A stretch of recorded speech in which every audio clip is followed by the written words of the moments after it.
ველა მიტინგზე არის ასეთი მდგომარეობა. ამ შემთხვევაში ის რაც ჩვენ ნახეთ ორბელიანზე, ეს იყო მე ახლა ასე მგონია და აბა დამეთანხმებით, სასოწარკვეთილი თავგანწირვა.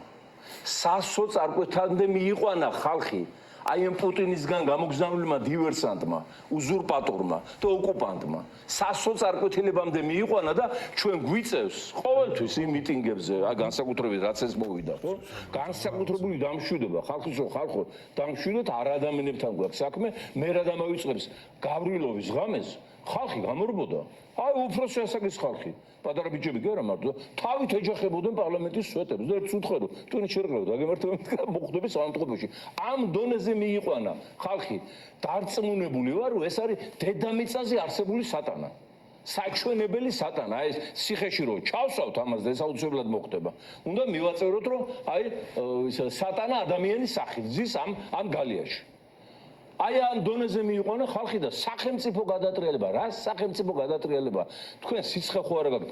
წეგან თქვი, კონგრესში ხალხი შევარდა და იქ არ აღუძრია სახელმწიფო გადატრიალებაზე. კონგრესი აიღეს ფაქტიურად. იქ ხულიგნობაზე და იქ არაგანზრახული მკვლელობაზე მისცეს ვიღაცები პასუხისგებაში და უამრავი არც არ იქ რა ქვია, ამასთანავე საფრანგეთის სენატს მომიტინგეთა ნაწილმა მოიყვანა მაბატიეთ კანალიზაციის ავტომანქანა და შეასხე ეს სითხე სენატს. ისე ახაც არაწყენდათ პრობლემის თანეს ამ პრეზიდენტის სასახლეში, ამ კანცელარიაში, ამ პარლამენტში. სამივე შენობა რომ წაიღო, ხელისუფლება იქ არ არის. ხელისუფლება წაიღო ბიძინა ივანიშვილმა და დაალომბარდა კრემლში პუტინთან. ეს ყველა მიცის.